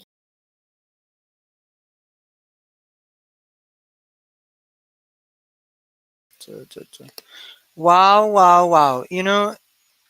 When you do this kind of work, you do find sometimes questioning what is it all about? And, Amanda, you spoke about some of our challenges in advocacy and this type of activism. But what keeps us going, and you all have heard me say this very publicly, is that if you can save one life, then it would all be worth it. The last 4 years of work, hundreds of events, thousands of hours, money raised, begging, pleading, fighting, that one life would be worth it all. And I must, not I think, I must admit that this particular project, like one or two others at PrideTT, uh, are pet projects of mine.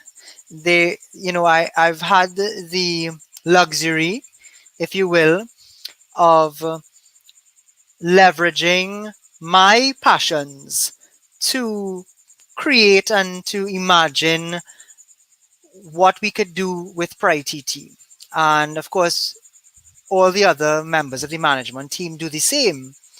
So to see IERE grow to the point where we have these fantastic young artists willing to come forward and exhibit their work and in their own way, whether they know it or not, save lives themselves, it really means a lot. And I think to your question about where we go from here, it's really we just there's an old fashioned saying or an old school saying you cut track for Goody to run. And those who have come before, like Cyrus and Sharon and Faye and Gregory Singh and so many others that we've lost as well, they started cutting track long before when we became an independent nation and even before that, because some of them were born then before we were independent nations. And the most we can do is continue to build on that. And one of our community's most profound artists, he was celebrated last year, and I want the young artists to know this. He was celebrated last year in our Warriors, our Pride Warriors Icons event, was Carlisle Chang. And anytime someone tells you anything, just ask them if they've ever looked at the national flag. And if it brings them pride, they should know that it was designed by a gay man. And, this week there's been a lot of talk about, which flag should be raised and who should be raising it and where they should be raising it. But every time you see the national flag of Trinidad and Tobago, just remember that it was designed by a gay artist, Carlisle Chang, who helped design our national emblems and has created some of the most iconic work in our history. Some of them are still publicly available for viewing. One of them is actually around Brian Lara Promenade on the old TSTT building. So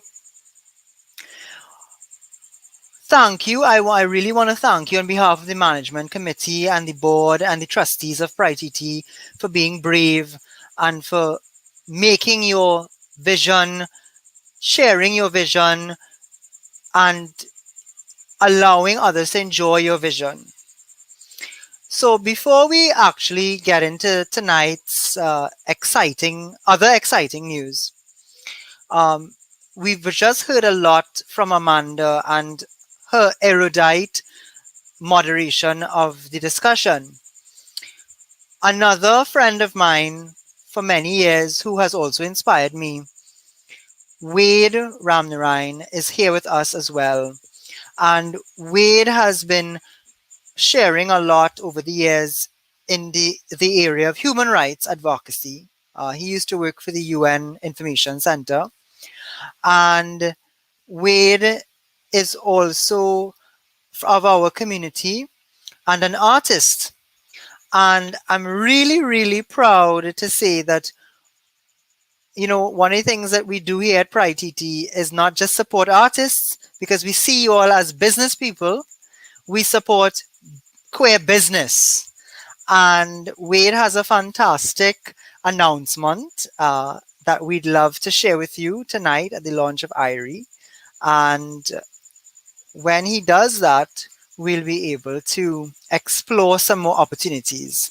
So Wade, if you would be so kind as to tell people a little bit about yourself and, your medium or your media as an artist, and announce what you've created for our community and allies to enjoy, and really all of Trinidad and Tobago.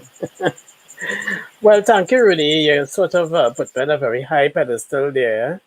It's very humbling to hear that people think so highly of me. I see myself as a regular citizen of Trinidad and Tobago. I've been, well, being growing up in the time that I did in the 70s, 80s, being a teen, I had like every other femme man walking on the road.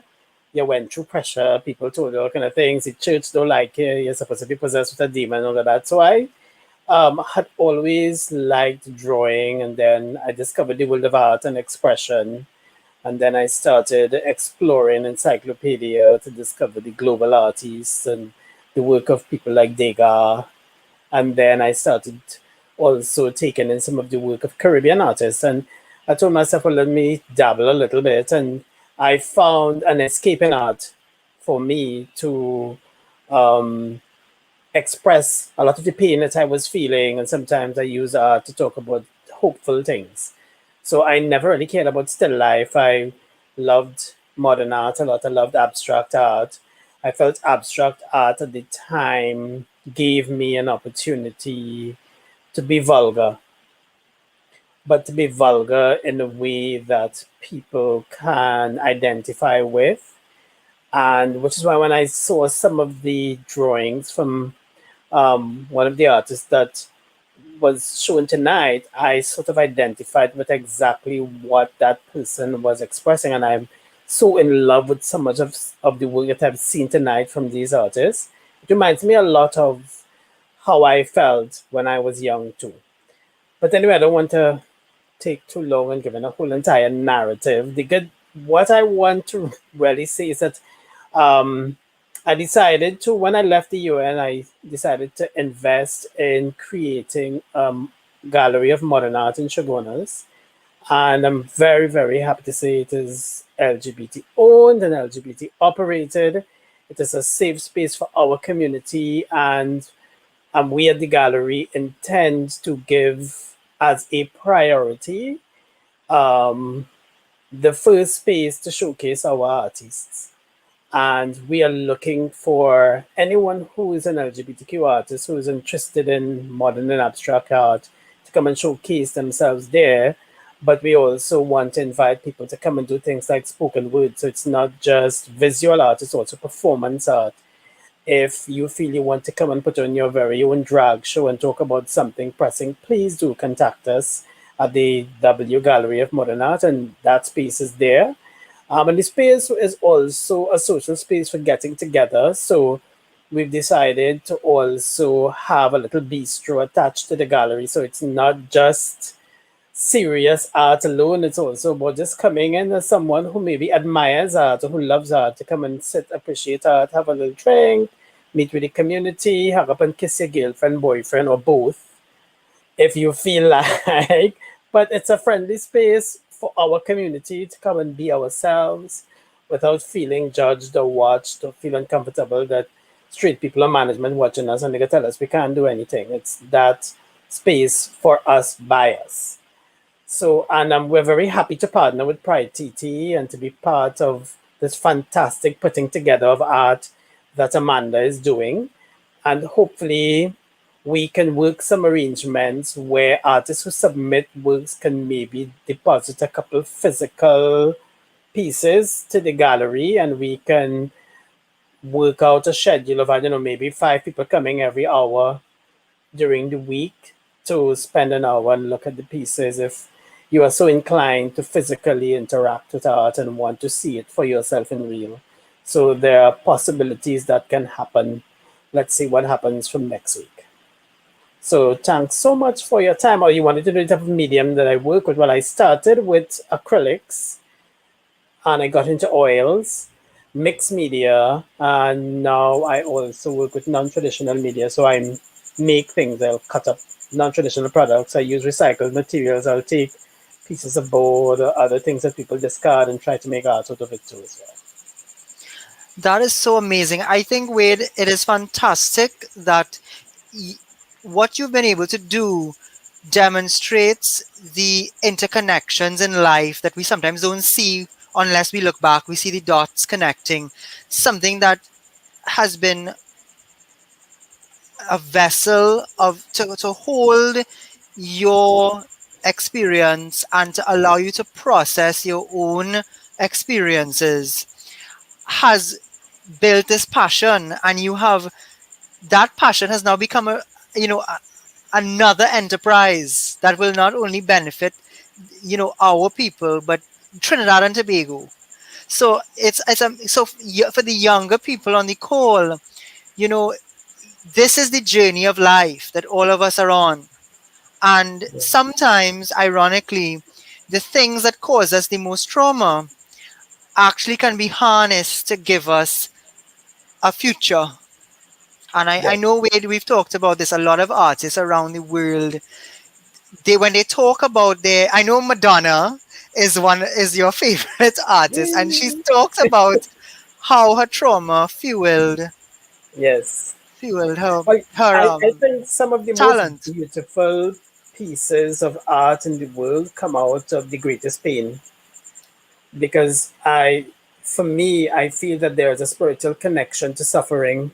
So when you go through something that's extremely painful, and I'm not telling people that their work, if they've never experienced pain, that their work is not magnificent. I just, from my experience of what I've seen, pain sort of sends you in a different spiritual direction where you connect with the universe differently. And then, if you're so inclined to do, let's say, I don't know, sculpture or whatever, your hands start to create your emotions and create things that you probably never thought that you would have had the sense of mind or the place of mind to do. And sometimes, as I said, being vulgar, a lot of people in Trinidad, we're very taboo and we like to censor things. But I think there's a beauty of vulgarity, as we call it, saying things in abstract ways or being very to the point. Is an art form in itself, and vulgarity is a fantastic way of telling narratives and stories and helping pain to come through in a healthy way too as well. I know you posted some photos for the flag raising of the Yes. space. So Yes. if people, did you mention where they can contact you, or you want to reiterate So what would be how the about, best way for now? sure, I mean, my gallery's website is up now. It's the acronym for the gallery, the W Goma, which is the Gallery of Modern Art .art, and we've started up our there's a gallery of pictures there too as well, that you can see some of the shots that we've done already, and then how you can get in touch with us, especially if you're an artist living in central Trinidad and Tobago, because there was never a gallery, as far as I can recall, from my childhood to now, in central Trinidad and Chaguanas particularly. So I really want to give young queer people in central an opportunity to showcase their work, because sometimes, for whatever reason, it may not reach the capital city or San Fernando or one of the other places where there are art hubs. So there's a page at gives you information about how to get in touch with us. If you're a young artist living in Central, you can also, we have an online Google form. Tell us a little bit about yourself and upload some watermark samples of your art so we can look at it and start talking about how we can showcase your artwork. And we can also act as proxy for you so we can sell your pieces of art. We'll find customers for you. Can't promise to get them sold right away, but we will definitely work at marketing your pieces of art um, for free. And once it is sold, we will take a commission. So this is amazing. I mean, Amanda, I know maybe I could bring you back in at this time. I know you have some ideas as to how we may be using this space moving forward. I don't know if you wanted to share some teasers with our audience, and then we can unveil what we have for our current batch this year. Well, I think firstly, let me say that a gallery is a great resource, especially when we consider the sustainability of a Pride Arts show in Trinidad and Tobago. We of course need to take into consideration real estate. So when Wade became part of the conversation that I was having with Rudy, it was just a moment for me in which I can clearly see a future moving forward in terms of how we curate these shows, and not just in terms of showing art, but in terms of how we discuss art. So one of the ideas I was speaking to Rudy about was just a space in which we can host broadcast. Fingers crossed, very soon we would be hopefully very soon we can enter a state of recovery from the pandemic of the last year and a half. And thinking beyond that, I consider spaces in which young queer artists, such as the ones in our discussion this evening, can find sanctuary and can find inspiration and can continue conversations with each other face to face, but more importantly, or maybe equally as important, but continue conversations with each other's work as well. And so, with those things in mind, I just have to say thank you for this particular contribution to the show. And I look forward to seeing the myriad ways in which our curation, our continued curation of IERE 2021 would find itself into that space. Thanks, Amanda. Thank you very much. So, as we create as an artist, you tend to you shift. So one of the things I would like to encourage some of the artists who are here tonight to do is keep an open mind. Don't feel that you are restricted to, let's say, acrylics or oils or even digital art because it's something that you're doing now. Always keep an open mind because you never know where your thoughts will take you. Mm-hmm. You never know, one day you're sitting on a bus and a wrapper from a bubblegum falls at your foot, and all of a sudden an idea comes to your head that I can turn this into a fantastic sculpture that you can only see with a microscope. But, I suppose as artists, these things they happen to you. Inspiration comes from the least of expected places. So, but I want to encourage them to keep an open mind. So when I started with a lot of colors and painting, and there was one that I shared with you all earlier that I've never shared with anyone before. It's a piece that I did called The Arrival. And in that time, when I did that, I remember I was fascinated with Enigma. And it's sort of Enigma told the story of my emotions at that time. Um, and since then, my art sort of evolved and moved away from a while from color, and it started getting, it was flat, and now it's moved to more textured. And these days I'm sort of playing around with trying my hand at sculpture too as well. So keep an open mind as an artist. Always expect that one day you're going to want to change what your medium that you're working with, and go crazy with it. I like that. Go crazy with it. When when when we were younger, a lot of things we would do, people would say that's craziness, and sometimes we might find ourselves saying the same thing about younger generations. But you really have sometimes to break the mold and just, you know, and I use this word, in this context, just go brave and go mad and let it all out. And that's how you change the world. There were people who told us from our own community, they told us you'd never have pride in Trinidad and Tobago. And 4 years later, here we are.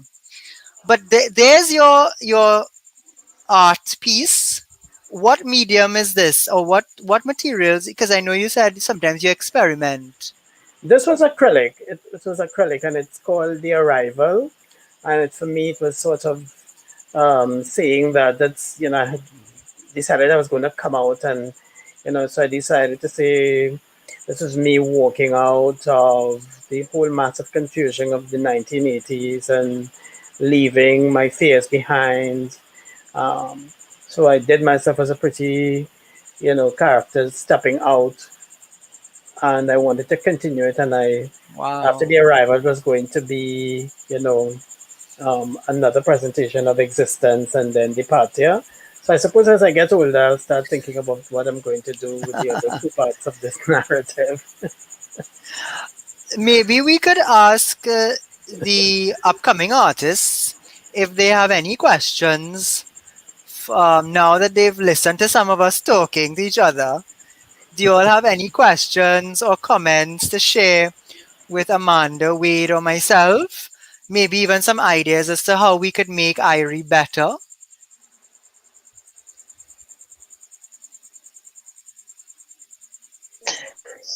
Hi. Pacino, what you laughing at us for? Oh dear. I'm laughing because while I was backstage, I was doing stuff, and then you said you want to know what we are gonna think, and I had to run all the way from the kitchen to here. Well, at least you were listening.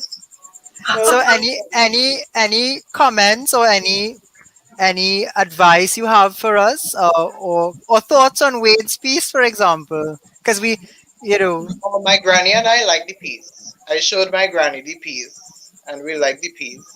And she watched me and said, "So you didn't do nothing?" And I was like, "No, I already did a whole set of stuff. It's not my turn."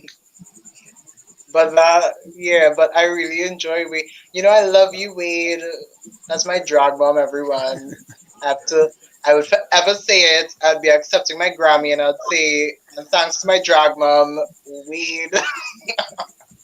I will have be to, recording that moment and putting it on PrideTT. have to put it. But what I think, no, as of right now, where we're at, I don't see, I mean, I'm sure that everyone else might see something else that they could work on. But I think where we're at right now, with the times that we're in, I think we're doing well with what we're given. We're going beyond the expectations that is that we need to be at, and and I just think that when it's time to like be in person, when things finally settle down and we could be in person, then I might have a more clear idea of like what you can do to improve. But so That's far, I think fine. it's good because I Great. didn't think it was gonna be like this, and I was like, "Whoa, okay, I guess it's a whole show." It's a When I production. first, yeah, so I didn't we think. It's a we get back. production. We well Welcome to showbiz. we can't have Zoe and Amanda and Wade and all of you all involved and not get with the new times. The program has to get better, right? Exactly. So any other thoughts from? I know I'm kind of putting people on the spot, and the producers probably saying you're going over time, but this is really about you all tonight. Amanda wanted us to really focus on the youth salon for this week. So any other thoughts? I just want to say to the artists here with us this evening, thank you all so much for just being. You know, when we consider the myriad challenges within the queer community, I know that it is not easy from day to day being constantly bombarded with images that seem to suggest that your life is not as meaningful as someone else's simply because of something that is so critical to who you are. And I see you pushing through that and pushing through it in ways that are so expansive that I find myself humbled just by knowing that you are here, knowing that you are choosing to do these things that I know would impact on people much younger than you who come up after you. So that maybe 2, 3 years from now, when we are here again, Rudy, doing the IERE art show, and I ask a question of influences, maybe at that time someone can say, well, you know, I was influenced by Terry or Harper or Pacino or Chanel. And my last words to all of you is I'm very proud of you. I'm happy to share this space with you, and I wish you all a happy Pride. Thank you, Amanda. So I think one idea I got, I mean, we've talked about it before. I think we should really do that exploration of queer art history, Yes. and so that people can see, you know, as much of where we've come from, and then have the future. So I think there's a lot of opportunity, and we've booked Amanda and her talents for as long as we can have her, you know, to really bring the energy to IERE and that expertise, because that's important to leverage our community in that way. So thank you, Amanda, very much. And You're thank you to all welcome. the artists and Wade for sharing. So we're going to close off this evening with a bang. We are so proud, pun intended, to launch here tonight I PrideTT and QueerTT's virtual art gallery, and it's live up on our website. And the youth salon, you all, you all who submitted your work and participated, you all are the first artists ever to be showcased on our online virtual gallery. So you have made history with us here tonight. Mark your calendars. And as Amanda said, we will look forward in the future to seeing where this goes. So you can visit our website and see that gallery live. And we'll be adding even more artists from our community as the days go by. And again, it's providing you with a space where you can showcase your work. There it is. It's so when you go to our website, you go to the community page, and one of the drop down menus is IERE. And again, it offers all of our artists a space to showcase their work and themselves, really. So there you have it. Up at the top there, you go to community and it drops down and you will be able to access IERE. So again, we're putting resources, we're putting our expertise, we're putting our energy. You're seeing the community coming together to really benefit as wide a cross section as possible.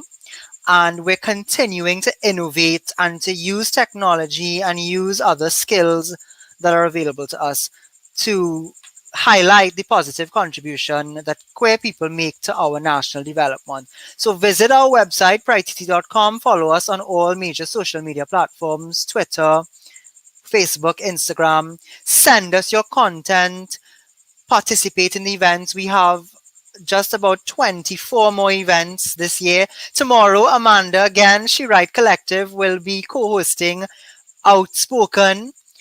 I can't wait for this event. It always gives me chills. So check the calendar, put it in your calendar, make the time, share the information.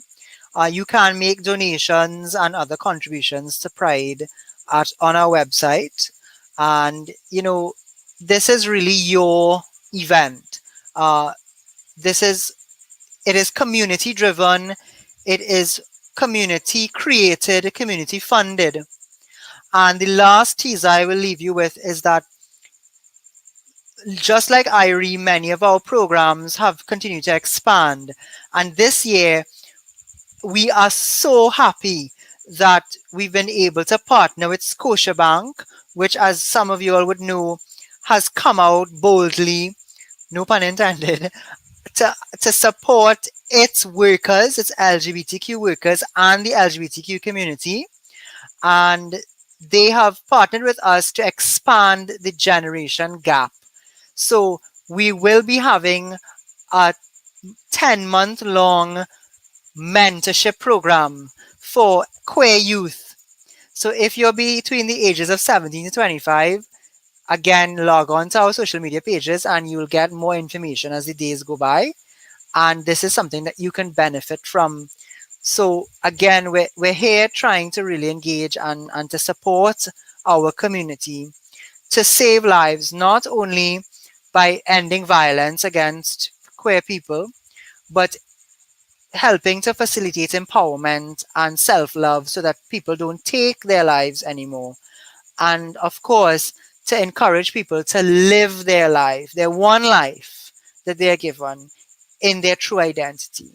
So again, I want to thank all the partners. Follow She Write Collective, the W Gallery, Zoe Sazel, who's one of our co-chairs this year, and all these fantastic young artists. You now know where to find their information if you'd like to purchase their work and to continue to support them. So thank you. Happy Pride. Be safe. Remember to get vaccinated. Join our Vaccinate. And just live in your truth. We love you all. Thank you for supporting. And we'll see you again tomorrow at 7:21 because it's 2021. Pride 2021. Hashtag Power Her. Good night, everyone. Take care.